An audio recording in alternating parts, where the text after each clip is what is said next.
dernier vendredi du mois dans Smart Bourse, nous dressons le grand tableau de bord des marchés avec nos trois invités. Jean-François Bay, directeur général de Cantalis. Bonsoir Jean-François. Oui, bonsoir. Bertrand Lamiel, directeur général de Ports en Par Gestion. Bonsoir Bertrand. Bonsoir.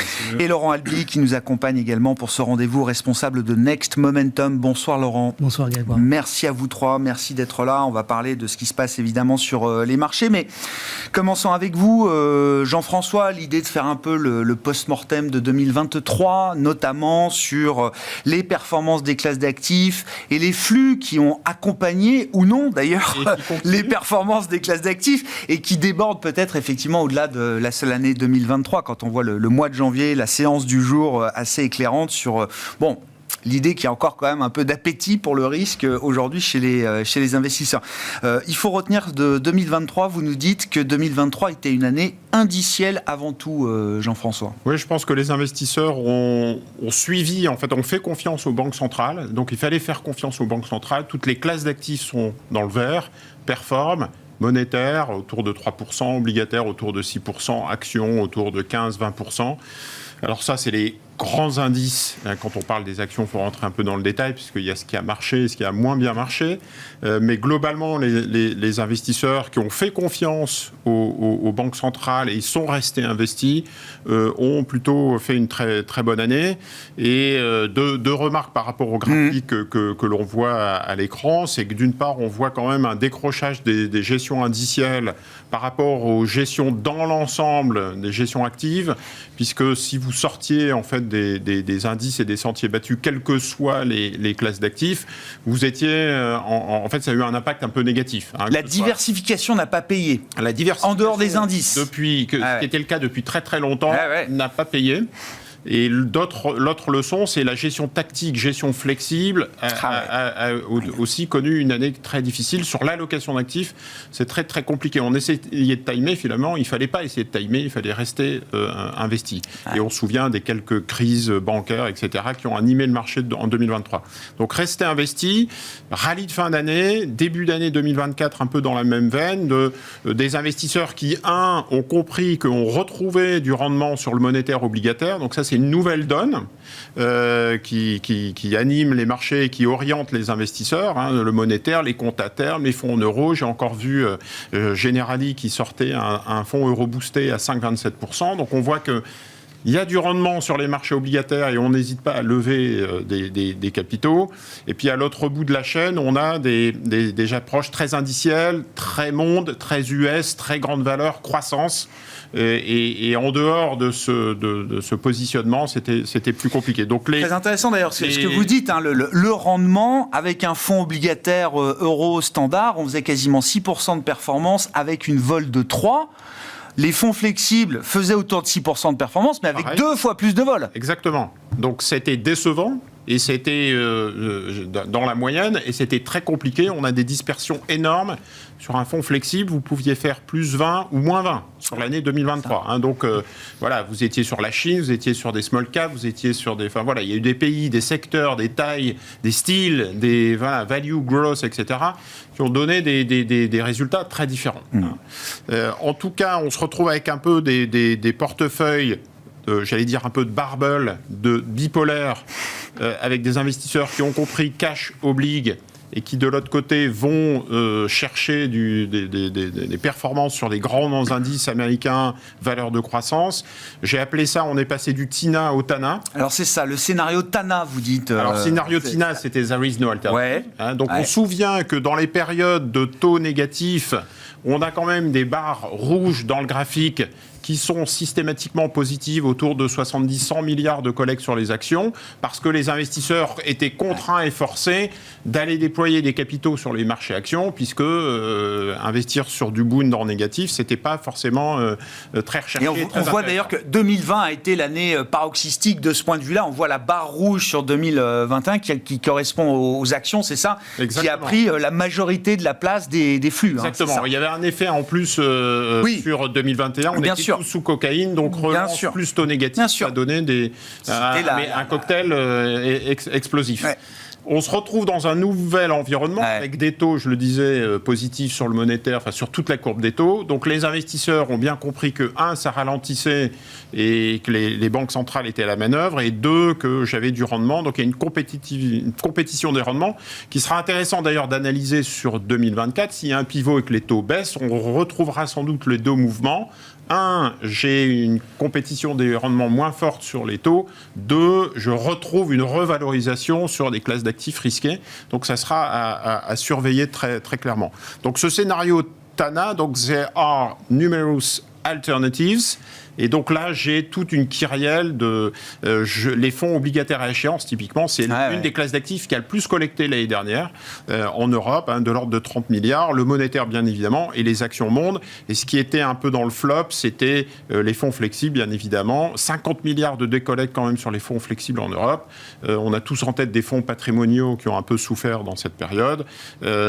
Actions Europe, actions émergentes aussi, actions Chine qui est un petit peu tiré vers le bas. Donc les investisseurs sont un peu dans ce mode, je reprends du risque pur, je suis sur de l'indice et donc je peux m'exposer, mais de manière un petit peu violente. En plus, la recorrélation des classes d'actifs sur 2023 a sans doute aussi pesé avec le retour d'un peu d'inflation. C'est-à-dire que pour un allocataire d'actifs, on a une recorrélation des classes d'actifs actions obliques qui a joué et qui continuera à jouer en 2024. C'est-à-dire que, en fait, on passe un peu dans ce scénario binaire de j'ai une hausse des taux, je m'attends à une inflation et les actions en même temps en baisse, donc baisse des marchés obligataires, baisse des marchés actions, ou je sais que le ralentissement a lieu, j'ai donc une baisse des taux et une bonne performance des actions, notamment sur les valeurs de croissance, et je joue ce scénario. Donc les mauvaises nouvelles macro deviennent des bonnes nouvelles de marché. Donc à surveiller sur 2024 pour voir si ce scénario, mais en tout cas c'est un scénario binaire, risk on, risk off, des déplacements de liquidités très violentes, liés aux banques centrales, liés à l'utilisation des ETF, liés aux réseaux sociaux, on se souvient de SVB, etc. Donc à intégrer dans le dispositif. Et vous dites la compétition des rendements là, vis-à-vis des actifs risqués, on a entamé 2024 toujours dans cette idée-là. On verra ce qui se passe au fur et à mesure de l'année, on verra ce qui se passe après les premières baisses de taux des banques centrales, effectivement, Jean-François, mais pour l'instant, en termes de flux, de dynamique de flux, on est toujours dans cette idée-là. Oui, alors là, le petit bémol, puisqu'on recherche les signaux faibles, c'est que la fin d'année a quand même été plus positive ou moins négative sur les actions. D'accord. Je pense notamment au small mid-cap qu'on avait évoqué le mois dernier, où les investisseurs reviennent. C'est toujours compliqué pour les pays émergents, par exemple, et la Chine. Les investisseurs ne veulent pas faire de Chine et revenir sur la Chine. Mais en tout cas, ça s'est un petit peu amélioré sur la partie action avec des flux qui sont un peu revenus, mais ça reste quand même timide, étant donné les rendements sur la partie taux. Grande question également autour de l'ESG, avec une année 2022 notamment qui a marqué les esprits, puisque les indices ESG ou les produits ESG en 2022 ont énormément souffert. Est-ce que la pression a un peu diminué en 2023 ? Est-ce qu'on peut imaginer que les sorties, la décollecte de l'ESG s'est un peu atténuée en fin d'année dernière ? Ça s'est atténué en fin d'année dernière. C'était compliqué. Ça reste une année négative pour l'ESG en termes de collecte. Une année négative en termes de collecte, mais ça s'est fortement amélioré sur les grandes thématiques ESG. Je pense que les investisseurs sont revenus sur la classe d'actifs. Alors, ils étaient revenus sur des thématiques non ESG. L'industrie, la tech, le pétrole, enfin l'énergie, etc. Défense, énergie, oui. Défense, oui. C'est plutôt pas ESG. Et ils reviennent sur l'ESG avec un scénario, je pense, baisse des taux, pivot, prix du pétrole, qui du coup soutient les business models de tout ce qui est énergie renouvelable, stockage des batteries, stockage, etc. Donc c'est des thématiques qui sont un peu revenues et fin 2023, début 2024.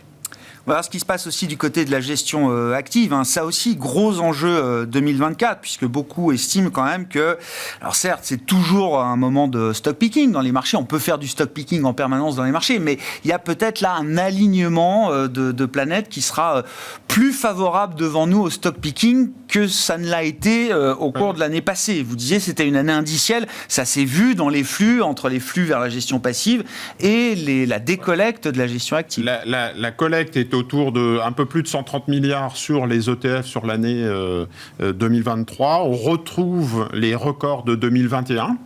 Qui était, on le disait tout à l'heure, une année incroyable pour l'industrie. Donc les ETF continuent à prendre des parts de marché, puisqu'en ricochet, les fonds actifs décollectent. Donc c'est pas tellement sur les actions, c'est le miroir, le négatif est incroyable. C'est quasiment plus 90 milliards sur les ETF actions et moins 90 milliards sur les fonds actifs. Donc on a vraiment cet effet de siphonnage. Ouais, c'est ça, ouais. Mécanique des fluides. Mécanique des fluides, et qui du coup influence fortement les marchés. Alors les ETF, c'est aussi obligataire. Vous avez vu l'industrie s'adapter, sortir des ETF à échéance, obligataires à échéance, donc ils ne loupent aucune opportunité pour capter même des ETF actifs. Je suis désolé de le dire, mais ça arrive. On verra ce que ça donne, mais c'est vrai que voilà. Et je voudrais pas noircir le tableau, mais vous avez vu les sorties chez Vanguard des ETF diversifiés. Donc nos fonds patrimoniaux ont un petit peu de soucis à se faire, puisque quand vous sortez des fonds diversifiés à 0,10, 0,15 face à des fonds patrimoniaux à 2, 2,5. Voilà, donc il y a quelques investissements. Dans une ambiance value for money, je pense que les 2800 fonds patrimoniaux et les 700 milliards qui sont gérés actuellement en Europe ont un peu de soucis à se faire, voyant les forces et le marketing des fournisseurs d'ETF. Histoire de la gestion et de l'industrie de la gestion d'actifs depuis déjà plusieurs années maintenant. Vous le disiez, en termes de grandes thématiques, voilà, il fallait être global et évidemment les thématiques porteuses, à commencer par l'intelligence artificielle, ça surprendra personne. C'est plutôt sur ces fonds monde qu'on arrive à capter, c'est ça, monde, croissance. ETF, monde, croissance, US, valeur de croissance défensive et méga cap. Qui continue en fait même en 2024. Bon, et où est-ce que vous voyez des signaux faibles sur un retour d'intérêt dans les flux vis-à-vis des petites et moyennes capitalisations boursières? Je crois qu'on va en parler, c'est un sujet clé pour tout le monde en ce début d'année 2024. Ça revient. Les flux étaient positifs, ce qui est assez incroyable donc pour le souligner, au mois de décembre et depuis sur les small mid cap et en particulier sur l'Europe. Donc voilà, des investisseurs qui reviennent, qui sont un peu contrariants et qui reviennent vu les niveaux de valorisation. En tout cas, on le voit dans les flux. Bon, on l'a dit, alors le retour du rendement sur l'obligataire, est-ce qu'il y a des choix spécifiques qui sont faits effectivement de la part des grands investisseurs? Il y a du souverain, il y a du crédit, il y a différentes qualités de crédit évidemment. Alors ça a été une année incroyable pour le crédit, mais j'allais dire qu'en fin d'année, les investisseurs ont repris énormément de risques et beaucoup de duration. Un peu pour retrouver du rendement vu la baisse des taux. Mécaniquement, les réseaux devaient sortir du 5, 6, 7%. Et vu la baisse, donc on a tendance à prendre plus de risques. Donc on a vu des produits de la forte collecte sur des financières, dettes financières, high yield, etc. pour aller chercher du rendement, des durations aussi. Donc on structure aujourd'hui sur du 2029, du 2030, alors qu'en début d'année, on était sur des durations plus courtes. On a vu d'ailleurs les premières émissions de l'année, alors que ce soit des émissions souveraines ou des émissions d'entreprises, d'émetteurs privés, avec parfois effectivement des échéances assez longues et un appétit monstrueux. Sur du 30 ans italien, sur du 10 ans espagnol, on a eu des sursouscriptions monstrueuses sur de la duration, comme vous dites. Et puis c'est un sujet du coup qui est réveillé et qui va intéresser le gouvernement et tous les États italiens, belges et français pour réintéresser les particuliers au placement obligataire. Bon, et puis la photo finish sur les gagnants. Les sociétés, les grands groupes de gestion. Le top 10 en Europe collecte 205 milliards et l'ensemble de l'industrie de la gestion française collecte 5 milliards. Donc ça vous donne un peu une idée des flux captés par les 10 plus gros acteurs qui sont plutôt mondiaux. Donc BlackRock en tête, JP Morgan, Vanguard. Donc si vous pensez ETF, monde, comme on le disait tout à l'heure, méga cap, sur des thématiques, vous avez forcément le classement State Street Spider, DWS Tracker, HSBC ETF, BNP Paribas ETF, Amundi, Vanguard, JP Morgan, BlackRock. Voilà. Donc il fallait être gros et fournisseur d'ETF pour sortir une année correcte. Après, on retrouve un peu de monétaire, un peu d'oblig, mais ça reste des miettes. Là aussi, il y a une barbellisation de l'industrie de ce point de vue-là. Oui, il y a une industrie, un peu comme dans l'industrie. Il y a de la niche, il y a des sociétés d'expertise, de niche, et puis il y a le cinéma indépendant. L'image est belle. Bon, merci pour ce tableau des flux. Jean-François, venons-en au marché et à la météo des marchés avec vous, Bertrand. Qu'est-ce qu'on retient de ce début d'année et de ce moment de marché là, dans lequel on vit aujourd'hui ? En fait, il y a deux dates qui sont intéressantes à retenir. Alors, il y en a une, on en avait parlé en novembre, c'était le 30 septembre 2022. Oui. Voilà. Donc, qui était la fin de la tendance baissière. Donc, là, ça, c'était le point bas, hein, effectivement, le 30 septembre 2022. 2022. Oui. Et puis, il y a une autre date qui est apparue entre-temps. On est exactement 3 mois. Là, il y a 3 mois. C'est le moment où les indices ont réaccéléré, après avoir fait une petite pause. Et donc, c'est intéressant d'aller voir, en partant de ces points-là, ce qui s'est passé. Vous l'avez rebasé donc, d'ailleurs, le graphique, c'est ça, sur le point bas donc du 30 septembre 2022. Un Nasdaq en euros. Ouais. Un SPI en euros et un Eurostoxx par définition en euros. Donc on voit bien que le démarrage, on s'en rappelle, c'est l'Eurostoxx qui prend tout le monde de court et qui laisse les Américains derrière. Donc première interrogation pour les investisseurs, ouh là là, qu'est-ce qui se passe ? C'est pas normal. Est-ce que je vais vraiment y aller ? Est-ce qu'on n'est pas en train de prendre des vessies pour des lanternes ? Enfin bref, donc comment l'Europe peut-elle surperformer ? Premier moment où on se dit, aïe, donc du coup manque de participation. Et là, on voit des clients qui nous disent le Nasdaq, c'est bien l'an dernier, 50, mais est-ce que vous croyez qu'il faut encore y aller ? En fait, si on regarde ça, on se dit oui, mais le 50%, enfin les 49% du Nasdaq l'an dernier, c'est juste ils viennent juste de rattraper l'Eurostoxx. Ouais. Si on se prend aux 30. Donc, voilà, il faut faire attention toujours. On se le dit, on est sur du temps long. Et pourtant, on regarde des performances sur to-date et des trucs comme ça. Donc en fait, non, il faut vraiment dézoomer. Ce qui commence à être intéressant, c'est les performances 3 mois, puisqu'on sait que si vous êtes dans le premier quartile des performances 3 mois, il y a une grosse probabilité que vous soyez aussi dans le premier quartile à 6 mois et à 1 an. D'accord. Mais quand je dis une grosse probabilité, on est au-delà des 75%. Donc c'est toujours intéressant de regarder ça. Et là, typiquement, il y a un point intéressant, justement, c'est ces fameux 3 mois, et donc de fin octobre. Donc ce qu'on voit dans tout ça, c'est que c'est pas sûr, c'est pas gagné, mais il semblerait quand même qu'on commence à avoir un peu de dispersion en termes de performance. C'est-à-dire que sur le SPI, sur 1 an, on a tout dit, et moi le premier, les 7 magnifiques, oui, effectivement, elles ont fait le Nasdaq en termes de contribution de points à l'indice. Mais ce n'étaient pas les seuls à monter. Alors évidemment, Nvidia à 218%, enfin là, c'est énorme. Mais ce n'est pas les seuls à monter. Et dans le SPI, on est à peu près à moitié-moitié. Moitié des valeurs qui ont terminé sur un an glissant en négatif, performance négative. L'autre moitié a terminé en performance positive. Et donc, il y a des forces qui se sont équilibrées. Voilà. Il y a eu plus d'équilibre, vous dites, ça commence. Quelques temps. Alors, encore une fois, n'allons pas trop vite, puisque voilà, est-ce qu'on va renverser un mouvement méga cap indiciel en 2 coups de cuillère à peau ? C'est pas évident, mais en tous les cas, on voit qu'il y a des choses. Et les thématiques sont assez simples. Donc, quand on voit ce qui a gagné, ce qui continue à plutôt bien performer, c'est la tech au sens large du terme. Merci l'intelligence artificielle. Donc avec les grosses tech américaines. Et puis des sociétés, là, dans les secteurs qui se comportent bien, il y a les médias. Qu'est-ce qu'ils viennent faire là ? Dedans, il y a la petite publicité. Oui. On va retrouver des sociétés comme Wolters Kluwer ou Relix, donc, qui publient des manuels techniques, juridiques ou autres, et donc qui servent de l'intelligence artificielle pour amener plus de valeur plus rapidement à leurs utilisateurs. Donc on voit certaines sociétés, c'est vraiment le côté merci l'IA, et donc ça fonctionne bien. Et ça se diffuse tout de suite. C'est-à-dire que c'est des groupes qui sont capables tout de suite d'augmenter leur niveau de productivité, d'augmenter leur niveau de marge avec les outils actuels qui existent déjà et qui sont déjà déployés. Oui, la démonstration, en même temps, c'est de la pub, c'est les gens de la pub, ils sont géniaux. Mais regardez Publicis, qui fait des vœux personnalisés à tous ses salariés. En fait, sous réserve que vous ayez mis quelques informations sur vous-même, sur une plateforme qu'ils avaient mis à destination des collaborateurs, ils ont une vidéo avec Arthur Sadoun et les cadres du COMEX qui vous disaient Grégoire, magnifique. Bonjour, merci. Donc, vous parlez de vos passions en disant tiens, et on ira faire ça ensemble. Tout en intelligence artificielle. Donc voilà, s'il y avait encore des gens qui se disaient mais est-ce que Publicis ne va pas sourire de l'intelligence artificielle ? Je pense que les doutes sont un peu enlevés en voyant ça. Ça, c'est un exemple parmi tant d'autres, mais on est vraiment dans cette logique-là. Et c'est probablement pas terminé. On estime que sur des sociétés, puisque celles qui vont venir après, probablement, et IBM l'a confirmé, c'est que les Capgemini, les Accenture, les IBM, dans une logique de service, vont accompagner les sociétés qui ont bien vu le pouvoir de l'intelligence artificielle en gain de productivité, mais qui n'ont pas forcément toutes les compétences au bon moment. Et donc, c'est ces sociétés de services qui vont arriver.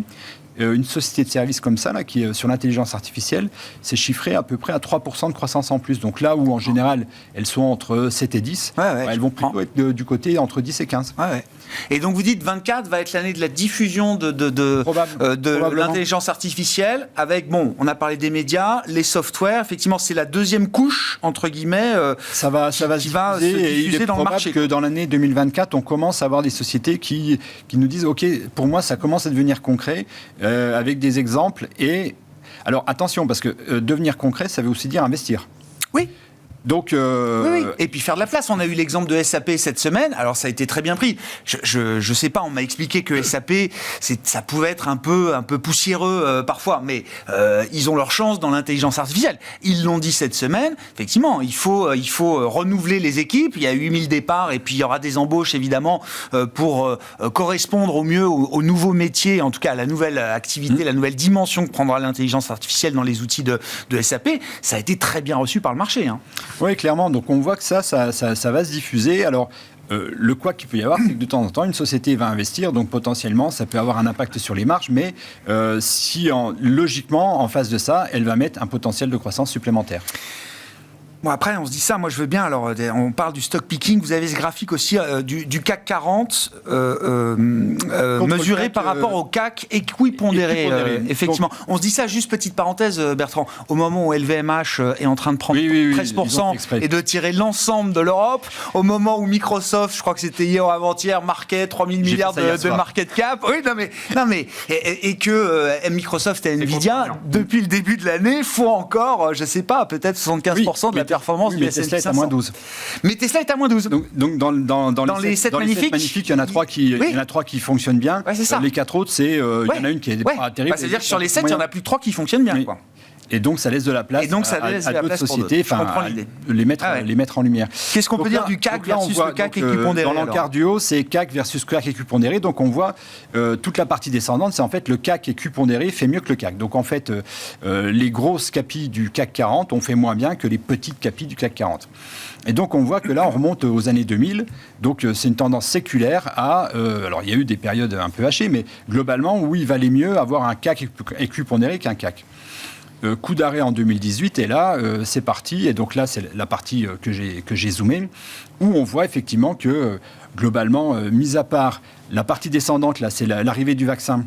Donc ça veut dire que c'est l'automobile, c'est tous ceux qui n'avaient pas le droit de citer qui sont repartis. Globalement, c'est les grosses de l'indice, on a à peu près la même chose sur le S&P 500, qui font la loi. Et là, on est au moment, hier soir, je précise, où... Voilà, c'est pas encore gagné. Laurent peut peut-être nous en parler. Il y a une 200, il y a une 50. On n'est pas encore, donc il ne faut pas anticiper. Mais en tous les cas, sur le principe, il est toujours bon de s'y préparer. Parce qu'on sait que, voilà, quand on a été biberonné pendant 4 ans à ne miser que sur les grosses de l'indice, le jour où ça se retourne, potentiellement, ça peut surprendre. Donc, je ne sais pas si c'est demain, mais en tous les cas, se préparer à cette alternative, c'est dire, OK, regarder son portefeuille, c'est dire...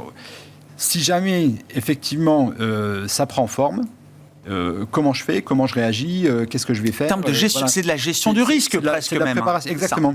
C'est du risk management. Et surtout, avec une couche de comportemental, parce qu'on sait très bien que tout le monde est amoureux d'LVMH. Enfin, le 12 d'aujourd'hui, il doit y avoir du rachat de short. Enfin, bref. Oui, mais on a vu le mois de décembre sur les small caps aussi. Oui. On a vu quand ça part, comment ça va vite, comment ça va très très vite, et comment on ne trouve pas de papier parce que c'est déjà trop tard, quoi. Ouais. Parce que là, sur l'autoroute, les sorties peuvent être compliquées, mais les entrées peuvent être aussi compliquées sur des segments de marché moins liquides. Sur le sujet, là, quand on regarde les indices SP100 versus le 400 versus le Russell, à un an, il n'y a pas photo. On a bien des 25 points d'avance sur les grosses capis versus les petites. Mais quand on regarde sur 6 mois et sur 3 mois, on voit que l'écart se réduit et que sur 3 mois, là, pour le coup, le Russell 2000 ou le SP400, donc les plus petites SP100, reprennent la main. On a le même message, moins violent en Europe, quand on va regarder le CAC Mid and Small, le CAC Small. Donc, c'est pas gagné, mais en tous les cas, sur les 3 derniers mois, on a un message qu'on n'a pas eu depuis très longtemps de, il y a peut-être quelque chose à faire ailleurs. Laurent, sur ces considérations, l'idée que ça se diffuse, que ça peut s'élargir, et je dis ça encore une fois, le jour où LVMH emmène toute l'Europe avec une hausse de 13%. Je voudrais juste rebondir sur ce qu'a dit Bertrand, c'est très intéressant. Il y avait un théorème de l'analyse technique classique qui disait que quand un indice équipondéré sous-performait son indice de référence, c'était mauvais signe. Il fallait que ça se diffuse. Une hausse solide, c'est une hausse qui va partout, de manière homogène. Or là, on voit aux États-Unis et en France, avec le CAC équipondéré, que en fait, ce sont les grosses capis qui tractent. Et c'est un élément de réflexion qu'on doit avoir, parce que peut-être que le marché est en train de changer par rapport à cette gestion passive. Je ne dis pas qu'on ne va pas retrouver de la surperformance du CAC équipondéré pour avoir un élément de fiabilité et de solidité, mais le marché est en train de changer. Dans quel sens ? Eh bien, dans le sens où on pourrait avoir un changement de paradigme sur des investisseurs qui se focalisent massivement sur les LVMH, sur les Microsoft. Voyez. Et il y a quelque chose de structurel, peut-être vous dites, dans ce qu'on a vu du marché, dans ce phénomène de concentration. Bon, on l'a vu dans d'autres périodes de l'histoire, hein, Nifty 50, etc. Oui. Ça a été déjà très bien documenté. Hein, mais... Regardez ce qui se passe aux États-Unis l'année dernière. Le S&P équipondéré, horrible par rapport au S&P. Est-ce que ça a empêché le S&P de monter ? Non. Donc, il y a peut-être quelque chose qui est en train d'évoluer. Encore une fois, il faudrait faire un vrai travail de recherche dessus. Mais j'ai l'impression qu'il y a quelque chose qui est en train de changer dans l'industrie par rapport à ces... Il y a déjà plus d'investissements sur les ETF et la gestion passive aux États-Unis. Il y a l'utilisation des dérivés. On peut faire un ETF sur le S&P équipondéré. Il existe, j'imagine. Donc voilà. Mais la gestion passive peut alimenter aussi plus largement le marché que simplement 10 valeurs. Quoi. Oui, mais sauf que les gros indices, il y a un effet boule de neige. Les gros indices qui attirent les grosses valeurs, il y a un effet autoréalisation. Qui fait qu'il y a deux marchés, en fait. Il y a des ETF et ETF. Il y a indice et indice. Il y a deux vitesses dans les indices, en fait. Et puis, il y a toute cette réglementation MiFID par rapport à la couverture d'analyse des small caps, ça aide pas. Ah non, ça c'est sûr. Voilà. Donc, on va voir ce qui se passe du côté du CAC équipondéré, mais c'est très intéressant de voir effectivement... Mais vous en faites pas, en tant qu'analyste technique, Laurent, j'entends, vous en faites pas à ce stade encore une conviction forte de dire que 24 va être une année de rattrapage, de diffusion et de participation plus large avec des segments qui ont été délaissés pendant longtemps. Je ne sais plus dans quel monde nous vivons. C'est-à-dire que normalement, dans le monde d'hier, il faudrait que ça diffuse. Ça serait vraiment sain d'avoir effectivement des flux qui arrivent ailleurs. Parce que ça voudrait dire qu'on repart encore sur une année tractée par les blue chips. Combien de temps ? Dans le monde d'hier, ça ne tient pas. Mais dans le monde d'aujourd'hui, peut-être que ça va tenir. Je ne sais pas. Donc voilà, il y a en tout cas des vraies questions ouvertes qui restent encore à la seconde où je vous parle, des vraies réflexions. Juste un mot, Bertrand. Vous le rappeliez, il faut attention. Une boîte peut changer de statut boursier toujours très très vite, très brutalement, sans que personne n'ait rien vu venir. Hein. Oui, on a l'exemple c'est pas ce qu'on souhaite, mais téléperformance. Oui. Voilà, c'est un exemple. Et là, en 2 temps, 3 mouvements, elle perd 60 ou 70%. Donc, dans les paiements, il y a eu Adyen, ça a valu 100 milliards Adyen, et puis divisé par 2 ou 3, c'est toujours compliqué. Donc oui, il faut toujours, donc toujours avoir cette logique de se préparer. On ne sait pas ce qui peut arriver et par où ça peut arriver, parce qu'il y a plein d'événements sur les 4 dernières années qui ont jalonné, qui étaient vus de loin d'excellentes raisons de vente. Enfin, entre les guerres qu'on a eues, le Covid, les crises bancaires et autres, il y avait de quoi paniquer et tout vendre. Bon, globalement, sur les 4 dernières années, les grands indices européens font 50%. Donc il faut se méfier de ses propres émotions vis-à-vis de tout ça, et surtout se dire, il peut arriver plein de choses, c'est surtout la réaction, c'est en fait qu'est-ce que moi je me prépare à faire quand ça arrive. Ne cherchons pas à se dire, il peut y avoir une crise bancaire, quelque part, on se moque un peu. Mais il faut un plan. Par contre, il faut un plan. Il faut y avoir réfléchi avant. Il faut un plan et il faut un plan B. C'était 2020 où tout le monde était focalisé sur la tech, sur les énergies renouvelables, les trucs comme ça.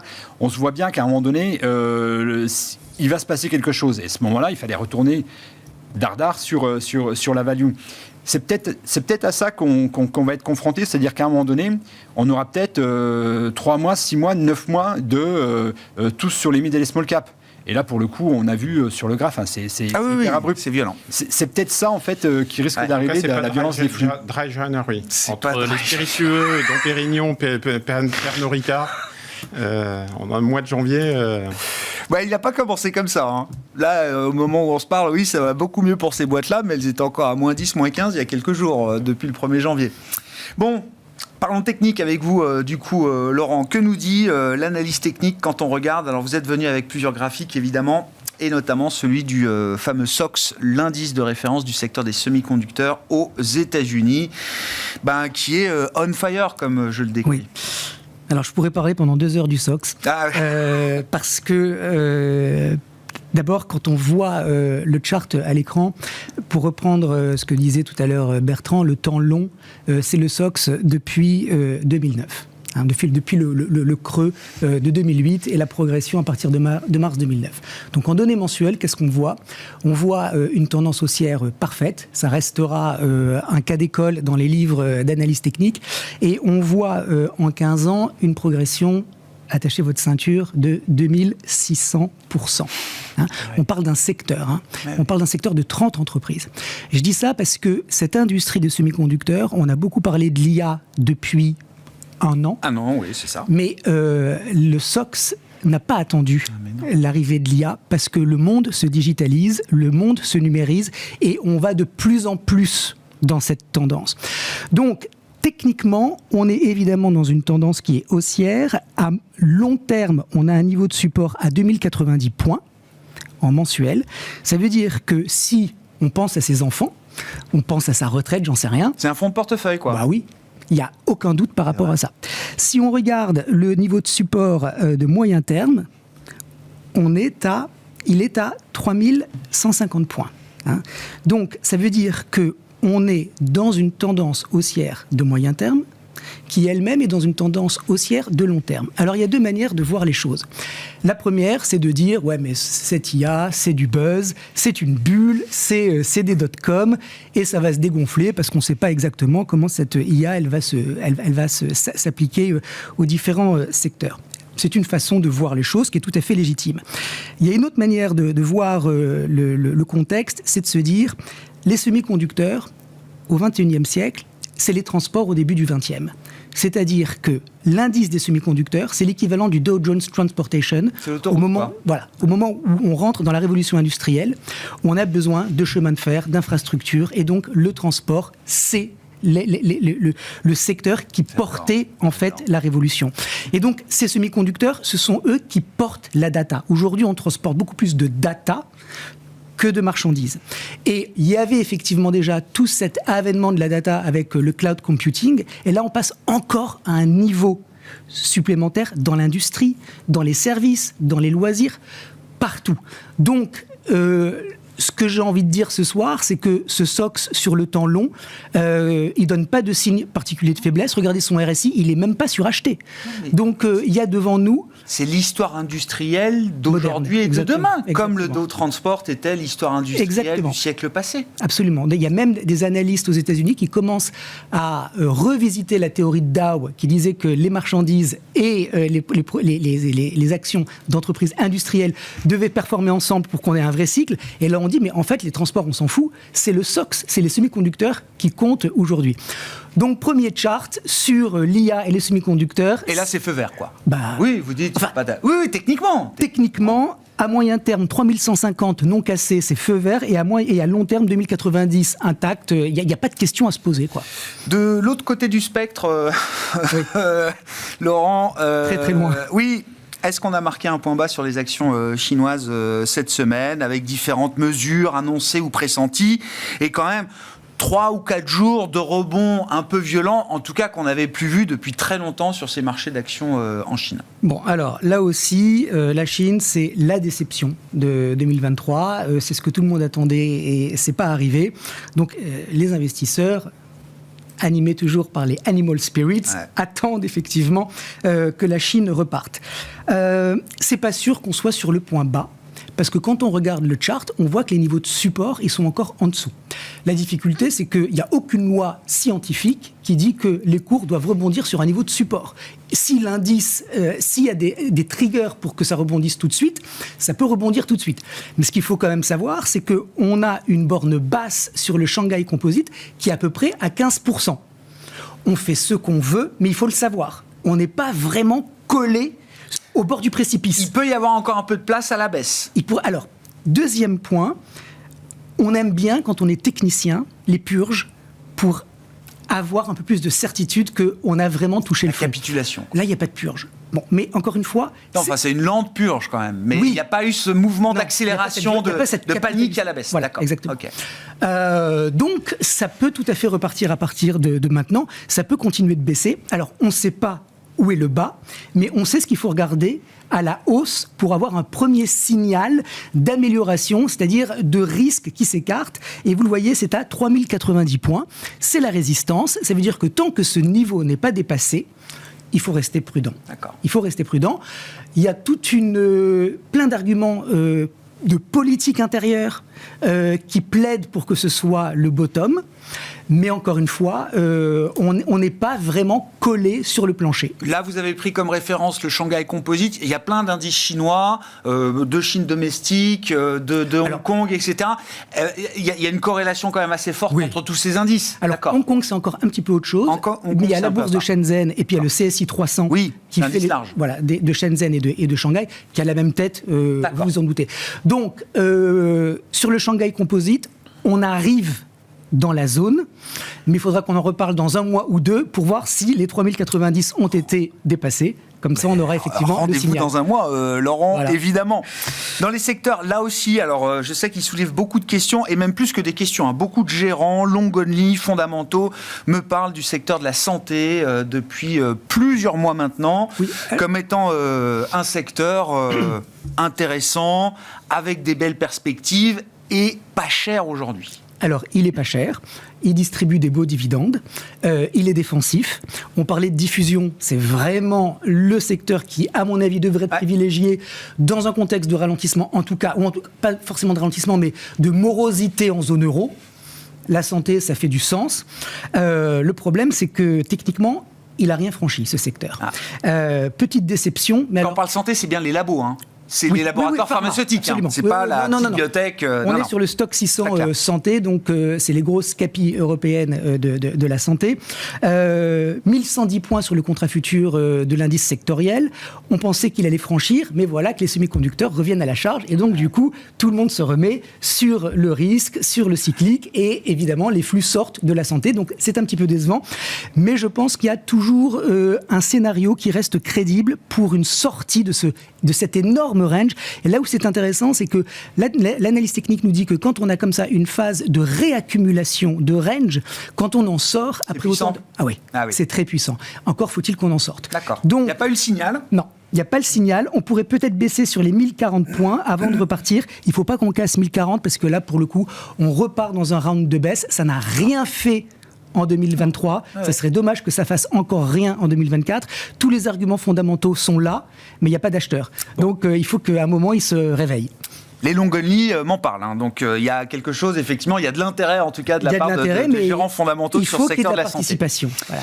Bon, il faut qu'on dise un mot de l'immobilier aussi, et là on parle de l'immobilier coté en bourse, évidemment, des foncières cotées. Bon, il y a déjà eu quand même un début de rattrapage quand même pour ce secteur qui a évidemment énormément souffert de la hausse des taux en 22 et 23. Alors, il a énormément souffert en Europe, aux États-Unis, beaucoup en Allemagne, où on est là encore dans un range. On peut assimiler ce range à de l'accumulation, mais pour que ce soit effectivement cette phase-là qui se mette en place, il faut franchir. C'est toujours le même problème, c'est-à-dire qu'on a un seuil à 135 points où les acheteurs disparaissent. Il faut qu'à un moment, ils gardent leur conviction et qu'ils pensent vraiment que les foncières, c'est un pari qui est gagnant, peut-être avec une économie qui doit repartir parce qu'il faut quand même qu'il y ait des consommateurs.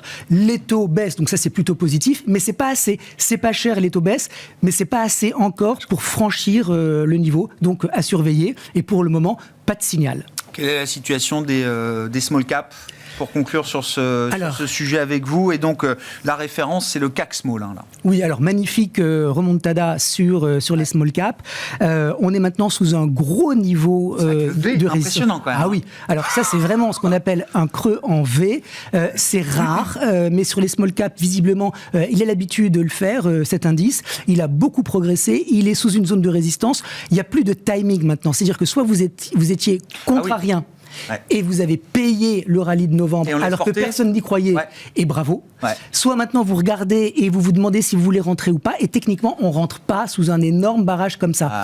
Moi je pense qu'il y a une petite figure en forme de drapeau qui pourrait, si elle était déclenchée, signaler un retour des acheteurs, mais je serais pas étonné de voir les small caps traîner un petit peu sous ce niveau, parce qu'en général quand on arrive très très vite sous un niveau de résistance comme ça, on a quand même des petites prises de bénéfices, on réévalue la situation. Il y a bien de nouveaux investisseurs qui rentrent, oui. Ceux qui ont pu en profiter peut-être prennent un peu leur profit, et oui. D'autres investisseurs rentrent. Il faut qu'il y ait une deuxième vague. La deuxième vague de ceux qui ne sont pas des contrariens, mais qui sont des trend followers, et cette deuxième vague, elle doit regarder avec beaucoup d'intérêt ce graphique et se dire, mais est-ce que je paye ou pas sous cette zone de résistance? C'est un petit peu risqué. Le niveau de support, il est à 10 900 points. Ça veut dire qu'il faut lui laisser de la place à cet indice. Il ne va pas forcément franchir tout de suite, mais c'est pas grave. Mais il ne faudrait pas qu'il casse les 10 900 points. Bon, c'est ce qu'on souhaite, la deuxième vague pour les small caps, effectivement, avec ce rebond assez puissant qu'on a vu sur la fin d'année déjà. Personnellement, je serais beaucoup plus bullish sur 10 900 pour faire du conseil et revenir que payer tout de suite. Ouais, je comprends. Voilà. Attendre une petite